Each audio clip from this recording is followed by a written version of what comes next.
Welcome to Read Your Comics, and I'm in week 4 of the Age of Apocalypse. Thanks for joining me today. My name is Daryl. I'm the host of Read Your Comics, and I'm doing a 30-year retrospective of the Age of Apocalypse. I'm going week by week, looking at the books that would have come out that particular week 30 years ago. So as we wrapped up the month of January in 1995, these were your X-Men titles that came out. We got a bonus book this week. Most weeks have just been 2 books, but this week we get a 3rd book. This was a quarterly book replacing X-Men Unlimited at the time. It's also Fabian Nicier's a week, as we have 2 books written by the man. So Fabian gets a lot of flack for his writing of this time period. We're going to look at it and see if it was as bad as some people maybe thought it was, or if it was okay, or if it was good. We'll see. We're going to start with this Gambit book because Gambit was such a popular character at this time. Popular enough to be included on the X-Men cartoon. He had a miniseries back in 1993, maybe even a Wolverine team-up miniseries had already come out. So they decided Gambit was good enough to headline a team, and this is the book that replaced X-Force, which is odd in a way because I don't think there's a lot of X-Force characters in this, except for this guy, who you probably can't tell who it is just by looking at the cover. This is Sunspot, but it's colored kind of poorly, I think, to really represent who it is. There's no way you know who this is just by looking at the cover. This is Leela Cheney. Can kind of guess that this is probably Jubilee, because we haven't seen Jubilee in any of the other books yet. I mean, her powers aren't really even doing Jubilee powers right here. The headband is kind of reminiscent of her glasses she wears. You know, she's got the yellow top on, so then the pink, I guess, or magenta. I guess there's enough there to say, yeah, this is Jubilee. This is such an oddly composed piece to me. It's a good character shot to show you who all is in the book, even if some of them aren't exactly recognizable, which, to be fair, was kind of the point of the Age of Apocalypse, to have these reimagined characters. But Gambit is like gigantic. If he stood up straight, he looks like he'd be 9 feet tall with these extremely long legs. One leg just kind of disappears. Of course, her whole lower half of her body disappears. So does she have invisible powers? I don't know who this character is. So at least I don't from just looking at the cover. This guy is got fire on him, right? So I'm going to think he's some kind of flame character. Is this Pyro that we were meeting for the first time? I don't know. I recognize this guy. This is Guido Strongman from X Factor, pre-Age of Apocalypse. But what's he doing on the book that was formerly X-Force? I mean, some of the books kind of had the X-Men were obviously still X-Men, just led by Magneto, with a lot of the same characters. Generation Next is the Generation X characters for the most part. Excalibur features Nightcrawler, who was in the Excalibur book pre-Age of Apocalypse. This book and X-Man, I think, are the 2 that are the biggest departures that I would say.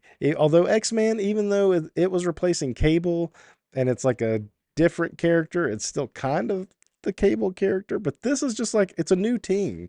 But I think they probably figure this is kind of like X-Force because of what this team represents. X-Force was like that mutant strike force. They were proactive instead of reactive, like the X-Men were. And that's kind of what the X-Ternals are kind of like. So let's go ahead and jump in. This is Tony Daniels' art, by the way. I don't remember what all he had done before this. I mean, I guess he'd done enough to warrant giving him an X-Men book on one of the biggest events of the year. I mostly remember him from when he goes to Image and does a lot of Image work. That's kind of how I remember him. And of course, later on, he does Batman and stuff. And I think he's a good artist. I don't know that the inking and the coloring does him a lot of favors in this book. Maybe some of it is just kind of being young too, perhaps. Like I said, I don't know how much work he'd been doing before this. The one thing I will say about his work is that it's pretty distinctive. He has figure work and stuff that stands out as his. So let's jump in. This reminds me of the introduction to Days of Future Past, when we had Kitty Pryde kind of running down the street being chased by something unseen at that moment. Of course, in that book, it was Sentinels. Could it be Sentinels again here? No, it is the Infinite. A lot of this Fabian Nicieza narration here, it seems overdone, and much of it is, but at the same time, it is setting a tone for what's going on with this world we're living in. Now, we're in week 4. We've kind of figured out what the Age of Apocalypse is all about. Some people weren't picking up all the books, and some people would have probably picked this one up just because of Gambit. So it gets to paint that picture, and we're doing it through Jubilee, who on her 6th birthday is the day that Apocalypse dropped all the nuclear bombs on North America. By the time she was 12, her powers had developed, and she had the choice to join up with Apocalypse's side or fight against it. And she chose to fight against it, teaming up with the Robin Hood of the Age of Apocalypse, Gambit. So she stole some medical supplies and she's on the run. And it's the Infinite. And the Infinite is who we've met before. It's been very vague as to what the Infinite are. Were they mutants? Were they humans? Were they robots? What were they? But in this dialogue and narration, they give a little bit more clue as to what they are, mentioning that they were gene spliced and you didn't know what powers they would have, if they'd have more than one power, and so forth. So a little bit better explanation of what the Infinites are. And as we get into this series, I don't think the Infinites are going to play a huge role, but they are more or less the stormtroopers of the Apocalypse side of this thing. So she trips and falls, drops like her supplies, and she's about to be nabbed when her teammates show up. Here comes Strong Guy. This is a pretty cool shot of Strong Guy pounding the ground, causing, the reverberations to throw them off their feet. You got this power coming in off panel. Like, what is that? Getting blasted. And Jubilee using her fireworks power. Now, this is a better representation of her power right here than on the cover that we, like I said, you don't really even see what, like, this could be anything. This doesn't say Jubilee to me. So then this is where we learned that the character is Sunspot. We didn't see that on the cover. He was just colored wrong, I think. But this is Sunspot. Now, hindsight, if you watch the X-Men 97 cartoon, those two were a couple, Jubilee and Sunspot. So looking back on this now, I think it's kind of funny to see them on the same team. Now, they're not played up to be a couple here or anything, but I just found it interesting that they are on the same team. So they get away. Pretty good, like hiding in the shadows shots here. More exposition on each character. We're reintroducing all these characters, explaining their history and background within the world of Apocalypse. Also establishing their personalities. They head back to their underground tunnels where I guess these are like Morlocks, but they could be humans too. They don't say exactly. And they're all there looking for their handout. And Leela Cheney shows up, and this is where we meet Leela. They explain that Strong Guy was a roadie for her back when she was a pop star before Apocalypse took the music from our ears. So after they've divvied out the supplies, they're heading back. And notice how they have Jubilee like hopping around, like almost like Robin. She's like acrobatic, keeping her kind of light and fun.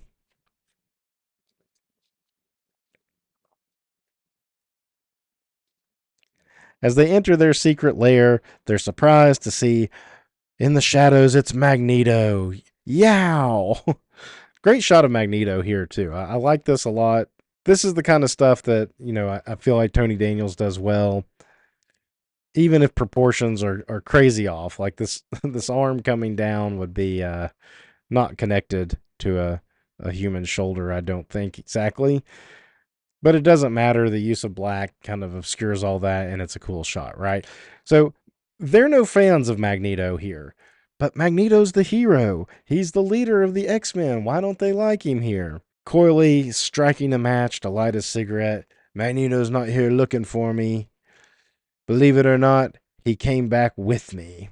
We saw Gambit back in Astonishing X-Men, already having a discussion with Magneto, I guess kind of off panel, and discussing something that Magneto wanted him to do. And in here, they talk about they need to pull off the biggest jewel heist of all time. They need to find something called the M'Kraan crystal. And that will be the driving plot of this particular series is Gambit and his merry men are off to go on a jewel heist for the Mcron crystal. It's not really explained why Magneto needs the Mcron crystal in here, but it's something that I guess he feels like he needs. He got it from the vision of Bishop as a way to help, repair the universe. Here we see the Infinites without helmets on for the first time, so they do look human, and they also look the same. So either they're drawn the same on purpose to look like clones, or they just purposely have like the same haircut and they're all white dudes, so maybe they just look the same. It's still not 100% clear to me, but for right now, I'm saying they're clones, okay? They're gene spliced clones of some sort. And they're being spoken to by their leader, who's upset that they weren't caught because he wants a promotion. He wants to get out of having to patrol the slums and stuff, although the whole country seems like slums. But he says he wants to get to heaven, which I guess he means Angel's bar. He wants to be closer to that, maybe where he can go just like hang out at the club. And this turns out to be Julio Esteban Richter, who you wouldn't know by looking at him because he looks just like these guys. He has the same tattoo mark or whatever on his face. That's one of those things that I think is poorly communicated through the art. And this was the page 2 that I was looking at going like, I don't think the inking is really doing a lot of favors. I think you got a nice like 2-page layout right here with the flow going this way. I like the long shot of Gambit, the close up, the establishing shot of where this little group of infinites are. This I think is Apocalypse's tower. Unless there's like more of these like horn shaped looking things, or they're kind of hooked. They look like a hook in a way. Unless there's more of these and some of them are smaller, then I'm guessing that he's in one of these smaller buildings here with these guys. I don't know, because other characters that were in this were going to Angel's bar. So anyway, he wants a promotion, and that's all that really matters in that part. Magneto's leading the team through the sewers. They don't do too much more explaining about the Mcron crystal or anything like that in here. It's more just kind of establishing who these characters are in relation to each other. Gambit's in a relationship with Leela Cheney. Guido apparently has feelings for her too. Jubilee is just kind of along for the ride. They don't give Sunspot too much personality in here. Leela's a human. At least we're led to believe at this point, and I guess that's what she was in the regular series too. I've never quite understood her role in X-Men. She was just kind of around, and it's been forever since I read those issues that she was like, kind of heavily a part of. But she's also some kind of like tech whiz lockpick person. So Magneto led him to the outside of this lab that was, I guess, once Apocalypse's, a secret lab of Apocalypse's that's been abandoned because I'm sure he's upgraded at this point. So they're going to go in there, and when they open it up, it's some kind of like space lab. I don't know. It almost looks like Reed Richards' negative zone projector or something. So I don't really know. It doesn't do a great job. It just, this dialogue this narration, all it really does is say that they are like awestruck by it. And this is when they realize that they're going to space for this Mcron crystal. I think Gambit knew that, but he didn't tell the team yet. And so when they show up like this, they're like, what do you mean going to space? How are we even going to do that? Blah, blah, blah. But before they can even explain all that, they point out that it was a little too easy to get in there. And of course, there's this Maudry is coming to get him. Quick action. I like this shot of Gambit too. I like the whole thing. I guess he has cards in this universe. He stocked up on them before Apocalypse destroyed the card factories. You see him yell, Leela, because, he's got feelings for her. And just quickly, they dispatch this group. Then all of a sudden, from nowhere, Dr. Peter Corbeau is there. It's been a while. Not long enough, Magneto. And of course, he has long hair because in the Age of Apocalypse, everybody has long hair. But Peter Corbeau goes back to some of the earliest Claremont X-Men issues, and I actually realized his first appearance is in a Hulk book in the 150s that maybe the first credited work of Chris Claremont for a plot assist. And I just read that recently, and I think it was funny that Claremont was always like, if there was a character introduced, it doesn't matter how far back, he was always willing to pull that character back into 15 years later into something. So I'll look at that sometime too, because it's a pretty good issue of the Hulk anyway, but I just found that funny. Also, I don't know that he's really been a big part of X-Men in years. So this is kind of a deep cut for older X-Men readers, or just, people that were kind of caught up on everything, because he definitely was not playing a big part in the X books at the time. And how did he get there? Was he already in the lab? I don't know. That wasn't really explained. He definitely wasn't with them when they walked up. Maybe he was in there, because later on it kind of mentions that he had some anonymity from Apocalypse that he had been granted, that he's kind of throwing out in order to help Magneto here. So here they explain Leela actually is a mutant, and she has a power to do something to transport them to space. She needs to be hooked up to some machine here to do it, but she does have the ability to transport them to the Shi'ar galaxy. MacGuffin, what do you want to say? They don't really explain it. She's surprised. Magneto says she's been suppressing her powers this whole time. Jubilee makes a joke that's like, what are her powers other than the ability to stick her chest out? It's just kind of out of left field, right? Because I don't remember her ever having powers of that sort before. So they hook her up to this machine. Good layout here. This is kind of typical 90s layout of like a close up of a face with panels kind of off to the side for this, profile. But she's able to turn it on. So it's not just her power that's going off. As we see, they're getting hit by an earthquake, and it's Richter, who we saw before. If you don't remember his powers, they're kind of like earthquake-ish vibration powers. So we get another fight. Magneto tells him to just go by Leela, because she's getting ready to do her teleportation trick that she's just learned, to blast herself all the way across the galaxy into the Shi'ar Empire, which, they know nothing about, right? Good panel layout here, I think, of Magneto being broken up by the blip. Richter is not going to let them get away this time, though. He is determined to get that promotion and do whatever he has to do. He wants the raise, so he jumps in with them. And we're left behind with Magneto and Peter Corbeau, and Magneto's kind of trying to apologize for, I guess, exposing Corbeau, knowing that Apocalypse will try to kill him. And Corbeau's kind of like, well, the way you explained it to me, it doesn't matter, because we're trying to change the whole universe, and whatever, I'm going to set up this like bomb to destroy this facility that we're in. And that is the great introduction to the X-Ternals. I think it's a pretty solid first issue. It catches us up to speed on where all these characters stand in the Age of Apocalypse universe. It gives us a mission to go find the Omicron crystal. I do think this one hinges a little bit more on some more deep cut X-Men knowledge as to like, hey, who Leela Cheney was. I don't know that she was a big part of the X-Men at this time period. If you were only been reading X-Men for a year or so, would you have known who she was? I don't know. Peter Corbeau, I don't know that he was in it since those early Claremont issues. Would you have known who he was and his importance to it? Maybe it's not necessary, but that's a deep cut for you X-Men fans, right?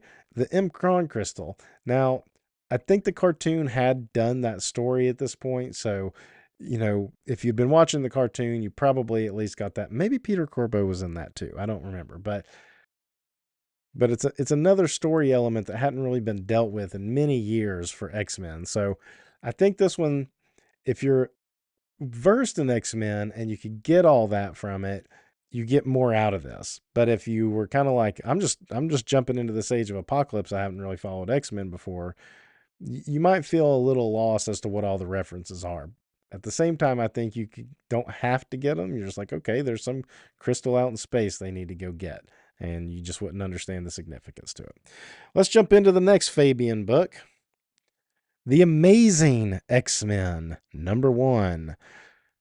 Pretty good character shot here. We got Storm up front and center here. which I find interesting because in the rest of this issue, as we'll see, Storm does not play a major role or have any major character moments within this issue. Iceman looking pretty normal right here. This appears to be Banshee. Who is this character? Who is this character with rainbow powers shooting out of her hands? That's the question. Quicksilver, obviously. So we get a Kubert on this one. Andy Kubert's going to be doing the art duties on this one. I can't remember who the inker is. We'll see in a minute when we get to it. Again, we get these narration blocks from Fabian letting us know what the world is like. And this is part of the, well, this isn't the culling. So in the Astonishing X-Men book, that team of X-Men is going to stop a culling where they're like harvesting the genes and DNA from humans and low-level mutants alike, so that like people like Sinister and Beast could play with them and manipulate them and just extinguish them. This is more like a refugee escape attempt. So all of these are humans, and it doesn't really say that there's many mutants in it. I would assume that there are some, but they are going to escape and go to Europe. That plays more of a connection with what's happening in the Weapon X book, and I guess would be the counterpoint to what's happening in the other X-Men title. So one thing I want to point out here is that we got a Kubert doing this. It's Andy Kubert, and these people in the background. There's an episode of Cartoonist Kayfabe where they were playing a game to look at the artist by looking at a little panel. And I remember Ed pointing out he recognized Joe Kubert because of these clothespin looking people in the distance. And I looked at this and I thought, yeah, he's definitely picked that trick up from his dad. You can kind of see it in those ones in the distance, little clothespin people in the back. Just thought it was something fun to point out there. And the Kuberts are great at layouts. I don't really know how much I can say that going through, 4 months of this, but that is one of their strong suits. They definitely have that storytelling function that a lot of guys, I think, of this time period were probably lacking. So we're going to see this character who looks a lot like the character we met in the Excalibur book, but it's not her. And she's talking to some of the humans here. Some are skeptical that they can make the journey to Europe, where supposedly things are just normal in Europe. Now, we already saw in the X-Men, we already saw in the Weapon X book that's not exactly the case. Maybe it's not as bad as it is here in North America, but they aren't exactly chugging along like it's modern society over there either. But it's still better, so they're going to escape to it. This person's there to kind of get a little bit of information. She's even like, I thought she was given some supplies. It's obviously cold because everybody has, breath coming out. She goes off and reveals herself, and she's talking to these cloaked characters who are they the Infinite? I don't know. It's vague here, right? A lot of vagaries. They look cool though. They almost look like they're in Darth Vader outfits with the hoods and cloaks and everything. This is Vanessa Carlyle, who is, of course, the love interest of Deadpool at the time. Now, she was around quite a bit in those books. So she kind of reveals that she was more or less just a spy. She was gathering intel on the humans moving for some kind of evacuation thing. More recap on what's going on with Bishop here. And we see this awesome shot of a Sentinel attacking the X-Men outside of their mansion. So confusing. What are the Sentinels there? Are they good in this world? Are they still mutant hunters in this world? Like, what is going on with the Sentinels in this age of apocalypse? We'll notice Iceman right here. He has a human form, but look at his legs. They just disappear into his ice trail. Even his arm can kind of like go into more of an ice trail. He's making like a icicle spike ball with his other appendage here. The character we didn't recognize shooting eye beams like Superman. I mean, I love this perspective though. You've got Banshee hitting the ground hard. And again, we're just going to reintroduce all of our characters. So as it turns out, the character we didn't know who it was is Exodus. I guess that's a Fabian Nicieza created character that showed up during Fatal Attractions and was kind of playing a role in X-Men at the time. Although I don't feel like that character ever panned out to much. But here he's part of the X-Men. He's one of their newest members. I don't think he was an X-Men Alpha, nor did he show up in the other X-Men book. But we're going to throw him in here. So they knock the Sentinel down, and Quicksilver runs up and wants to put this disc in its head, and then he says, "Time!" And as it turns out, they were just doing a training exercise. And even here, I was like, stopped to be confused for a minute, because I'm like, okay, they were doing a training exercise. Where did they get the Sentinel? Did they reprogram it? What's going on here? They don't have a danger room like the X-Men, of the normal world had. We'll find out how that Sentinel came around. You're just going to assume that they abducted one and reprogrammed it to train with, but I feel like once they destroy it, that's it. But no, they're like, nope, we'll do it again. That was our third time. We're going to try it again. I need to shave more time off. And we see this character who was shooting the rainbow powers off at the beginning. This is Allison Blair, the Dazzler. So she looks pretty cool here, I think. Pretty good costume design, some weird, what's the point of these lines down here? But her 90s headgear, kind of like what Jean Grey wore, very 90s hairstyle, not too big, but floofy at the same time. And look at Iceman. Look how wild Iceman looks here with these, he looks almost demonic. Like really demonic right there. I think that's his head, but like the way they did the shading, it almost looks like a mouth with teeth. So almost every book so far has given us like a pretty awesome Magneto shot. Whenever Magneto makes his first appearance in the issue, they always give us some pretty grand shot of him with his face like just cloaked in shadow from his mask, and his Willie Nelson hair sticking out. So essentially they're saying they want to reprogram a Sentinel to assist to kind of hide them from the Sentinels when they go assist with these evacuations. And Bishop is piped up here and kind of like, why are we even doing this? There's no point. There's no point in doing this. And they're like, well, you may be right about the things that you've told us. Magneto mentions that I've sent so-and-so off to do this and so-and-so off to do that, blah, blah, blah. But until we get that worked out, we're going to keep fighting as long as Apocalypse is in charge, or until we die, whichever comes first. Dazzler mentions that she made a hard light Sentinel. So Dazzler apparently has hologram powers in this version of the universe. And I wonder sometimes, did any of this carry over into the main X-Men line later on? I don't remember what Dazzler was doing just before this. I know she's been used quite a bit since then, but I don't know if she's ever displayed this ability to make holograms before. She used to just turn sound into lasers, which I always thought was a pretty cool power, especially for, she was essentially like a pop star at the time. Not gonna lie, I've always kind of liked Dazzler. Not enough to read her regular series, but I've always kind of liked her.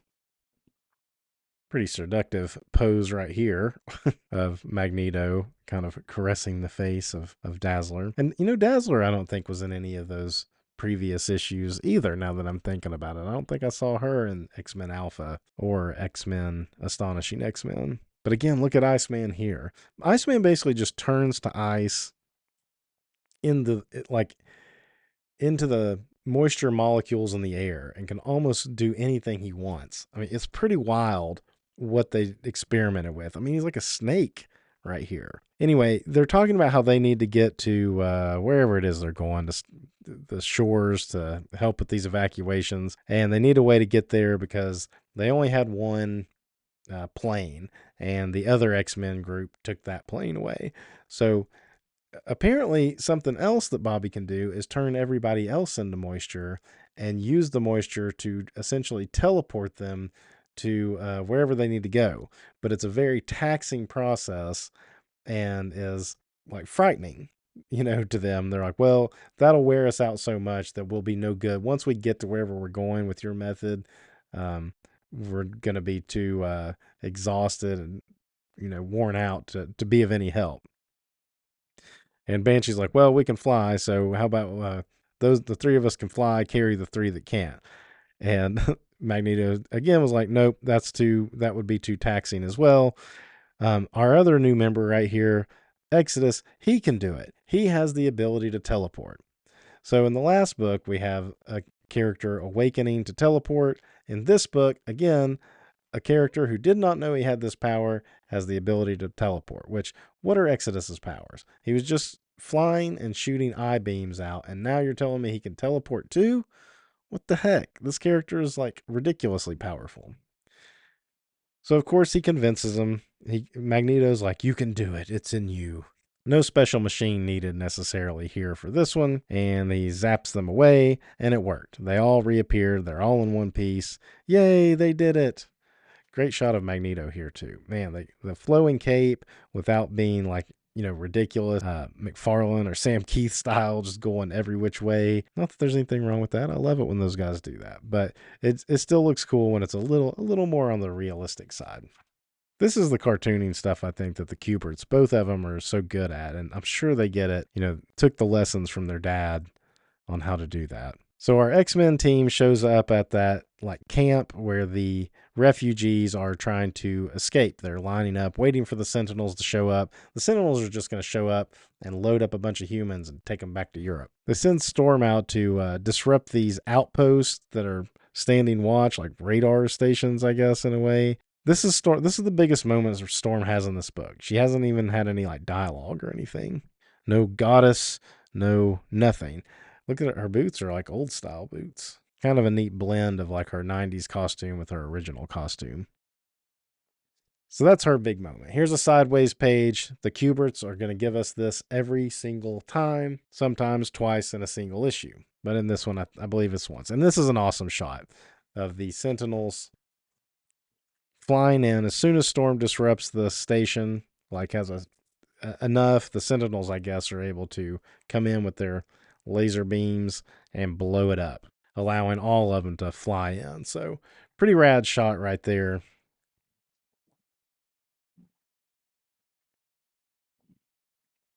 Back at the human camp, and we see this happen. Now, this is very reminiscent of what we saw back in Gen Next with Skin. So is Skin about to show up, and why is he abducting this child? Not clear. The Sentinels start to land, and they see Jean and Logan there, and they're confused because their last recorded position was back in Europe, and they have been cleared by the mutants or by the human council that these are safe mutants. Don't mess with these mutants. But as it turns out, it was Dazzler making hard-light copies of them to distract the mutant long enough for her to, I guess, blast a hole in the side, and Quicksilver to run in and stick the disc in that would reprogram them to ideally make the Sentinels just kind of ignore the X-Men. But oh no, what happened here? They still see Iceman and totally incinerate Iceman. I mean, you got Iceman with these crazy looking powers, and all of a sudden he just gets blown up. And they're like, Bobby! So is Iceman dead? Now, your initial reaction is, this is a new world, and nobody has plot armor, really, except maybe Magneto, right? Nobody really has plot armor. Anybody can die. But they quickly mention that Iceman isn't a problem. He'll pull himself back together again, or as close as he usually gets to normality, poor soul. So that kind of makes me think that maybe this has happened to Bobby a bunch, and maybe that's made him like a little loose in the screws, so to speak. So, but they're real confused because the Sentinels were supposed to be programmed to ignore him, but really what they did somehow is this other group of mutants has been revealed, and they are now the ones that the Sentinels are not going to attack. So that pretty much wraps up this issue. This was a pretty fast moving one, and I think it's a pretty solid mission for this bunch, and it juxtaposes well with the other X-Men book as we go along, although this one hopped into it a little quicker, I think, than the Astonishing X-Men book, because it was the first book at the start of the month. It was kind of an extenuation of X-Men Alpha in a lot of ways. And while it set the stage for Rogue's team to go off, they didn't go off till the end of the issue. But in this one, we just jump right into it. Like halfway through, they're already into the mission and left with a more of a cliffhanger as to, confronting this other group of mutants next month. All right. Last one, the bonus book of the month. This only comes out quarterly, so through this whole event, we're only going to get 2 of these. And I think they came up with a good way to use the X-Men Unlimited series as flashback issues. So what we're getting out of this, it says, here now, the dawn of Apocalypse. So, and the title is X-Men Chronicles instead of X-Men Unlimited. It's the only one too with a wraparound cover, which this is signed Pacheco. So I guess Carlos Pacheco did this cover. This doesn't, I don't know who inked it. I can't really make out that signature. This doesn't really look a lot like Carlos Pacheco to me, but it is, because he does not do the interiors. We get Terry Dodson doing the interiors. Now, Howard Mackey is the writer. I don't know if that X-Men Unlimited had a regular writer or they just let different writers like pop in on that book. That book was essentially just to fill in. There would be like a fifth week, 4 times a year. There'd be like a fifth Wednesday, and the unlimited titles, the X-Men Unlimited, Fantastic Four Unlimited, 2099 Unlimited, Spider-Man Unlimited, they were there to fill in that fifth week. So since we're starting the whole event with a fifth week, and then we're going to end it with a fifth week, and we get these 2 X-Men Chronicle books. This was a missed opportunity for the cover to play on the X-Men #1 Kirby cover, because we'll see here, Apocalypse is going after some nuclear weapons in much the same way Magneto did in that first story. So Terry Dodson penciler, Klaus Janson on inks. So interesting team here. I don't really Klaus on Terry Dodson. Ooh, that's a crazy combination. I don't know that the 2 styles mesh all that great. So Magneto has a base here in the mountains. This is Wondigar, more or less. And we're going to get these classic X-Men costumes that look like the classic costumes, except they're red instead of blue and yellow. Quicksilver is there. They have a good relationship, father and son do. And here they do have a danger room. They didn't in the other one, but here they are. Look at Storm with her long hair. Her powers are crackling. Definitely see Klaus's hand on this. Terry Dodson, I think of as like a really everything's kind of smoothed out, I would say. And Klaus has a bit of an edge that's why I'm saying I don't know how well these styles work together, but I love the way this looks in Storm's boots right here. That looks pretty great. You got Colossus in his classic looking outfit. Now his colors were red and yellow, even to begin with.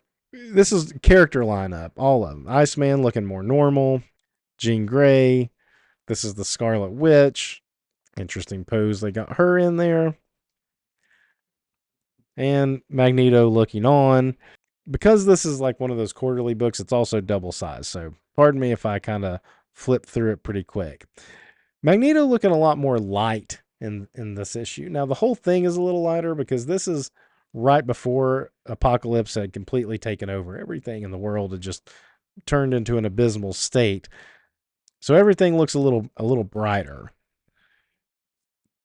Magneto comes in to complete the training. I mean, this just kind of goes on for a few minutes of just blah, blah, blah. The training's going on.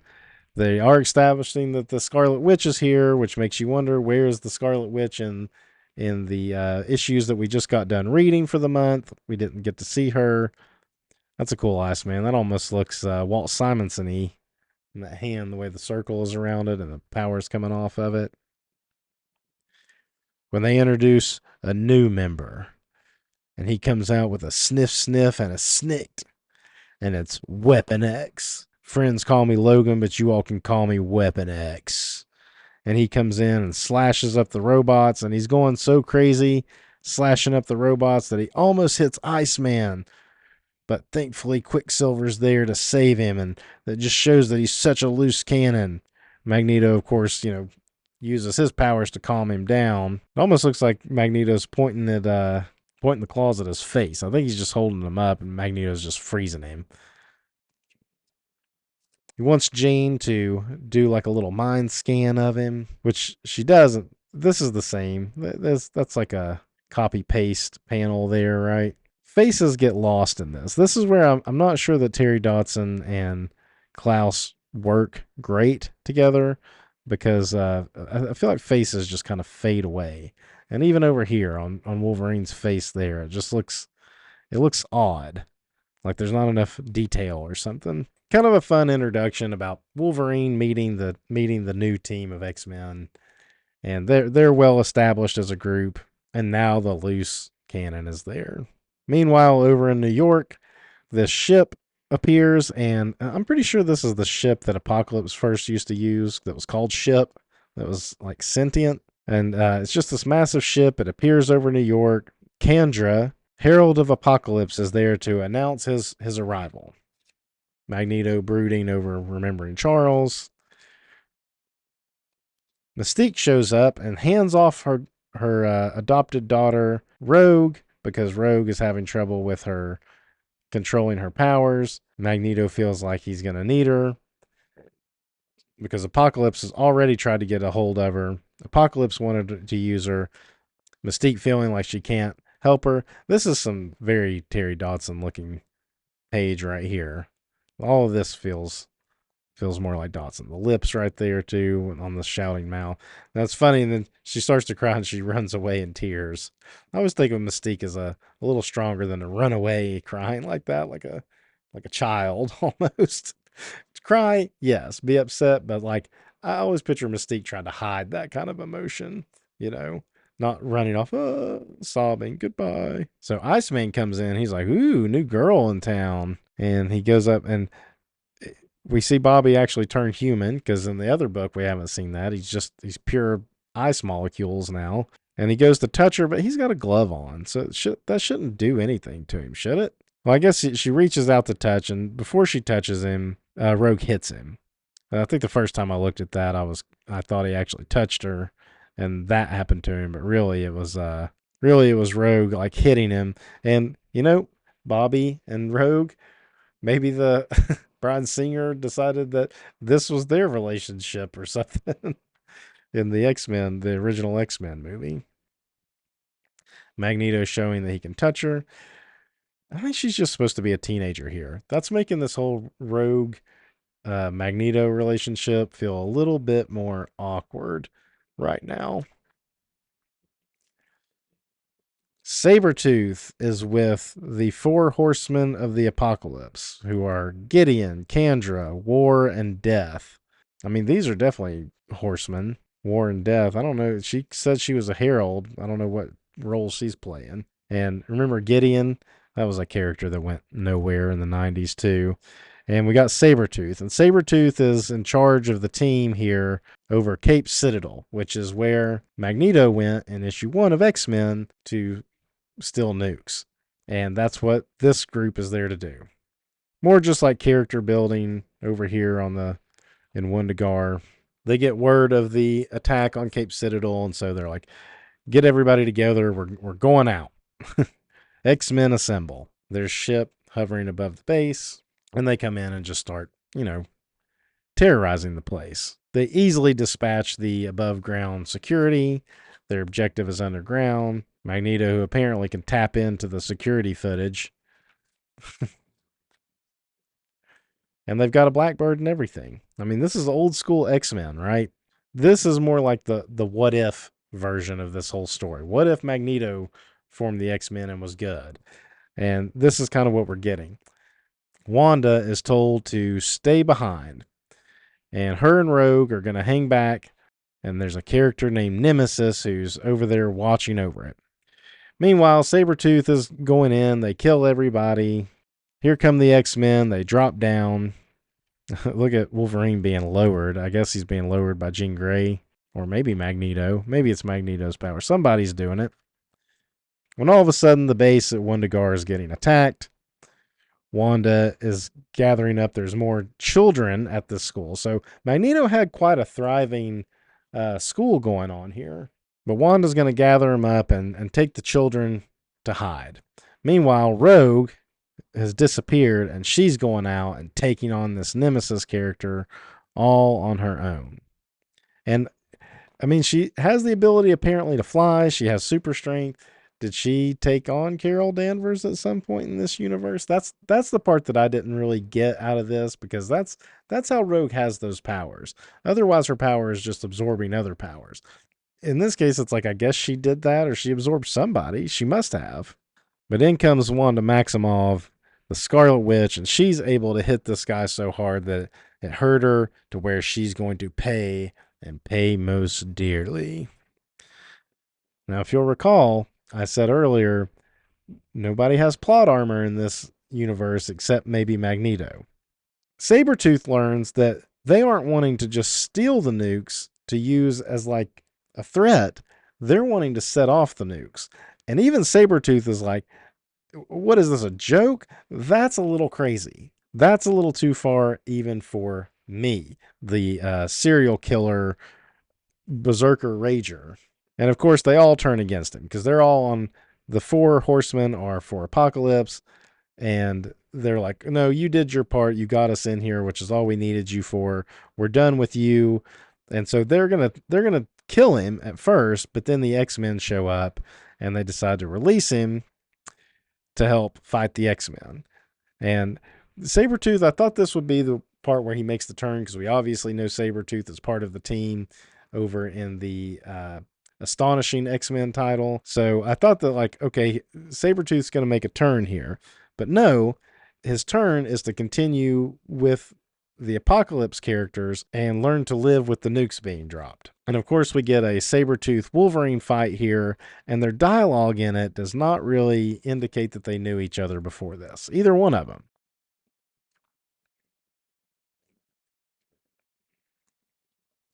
And pretty much this is just more or less just a fight. Magneto gets in there to stop the nukes from going off. Everybody gets a quick moment to, get a punch in or a shot. Not a lot of storm in this either. Man, this looks Klausy. This whole part feels very Klaus Janson. There's pages where I almost feel like Klaus just takes over. This whole page, really, the more I look at it. Wolverine does get the upper hand here, too, by severing Sabretooth's spine.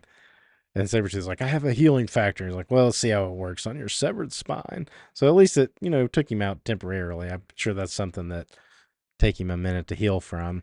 So Magneto and the X-Men, they're able to defeat them and kind of save the nukes, at least in the moment. Apocalypse shows up and is like, good job, X-Men, you won the day. And then he also points to Sabretooth and says, you failed me, so you can just go ahead and die with the X-Men that defeated you. And he turns the cannons on him, which Magneto is able to stop and blow up the cannon to save the X-Men in that moment. But they were able to save the nukes, at least, from being set off this time. And we didn't really get to see it, but apparently Wanda gets killed. This page, I mean, Klaus just drew this page. This doesn't look like Terry Dodson at all. But this page kind of too, to be quite honest. Maybe a little bit I see it here in the face, but I don't know if Terry Dodson maybe just did some breakdowns on this on some pages, like maybe the deadline caught up, but this is 100% just Klaus. Has to be. But Scarlet Witch gets killed, and that's the death of the Scarlet Witch in this issue, and it forever changes how the X-Men are going to be. Then we get some pinups. We're going to have Ian Churchill doing this Beast, Tom Grummett and Matt Ryan doing Magneto and Rogue, Weapon X by Jay Lee, right there. Pretty cool. Brian Hitch doing this Factor X. Ian Churchill doing this Astonishing X-Men. We got Tony Daniels doing the X-Ternals wanted poster. This almost feels like it was used for promotional piece. I think this is Paul Smith. Generation Next. Yep, Paul Smith. That's pretty sweet. I love Kitty's outfit in this. And I do love some Paul Smith. Weird coloring on his knuckle right there. I don't know if that's a mistake or if it's supposed to be like that in the main book. Val Simix and Bob McLeod finishing up with this Angel picture. And this is not actually a pinup. This is an ad. And that's it. That's the X-Men Chronicles. Kind of neat that they did these preview books. If you get the omnibus of Age of Apocalypse, you actually get these and some of the stuff that they revisited the Age of Apocalypse that's prequel stuff. You actually get that in the first Omnibus, which I thought was just, it's odd because that stuff all came out after. I mean, maybe these, but I think these are better to read kind of like how they came out like that. It's fun to get the little backstory, but I don't think you should start the Age of Apocalypse reading these, even though technically, chronologically, yes, they do happen first. But I think they work better as little flashbacks, little dips into the history of the Age of Apocalypse, more so than, start here.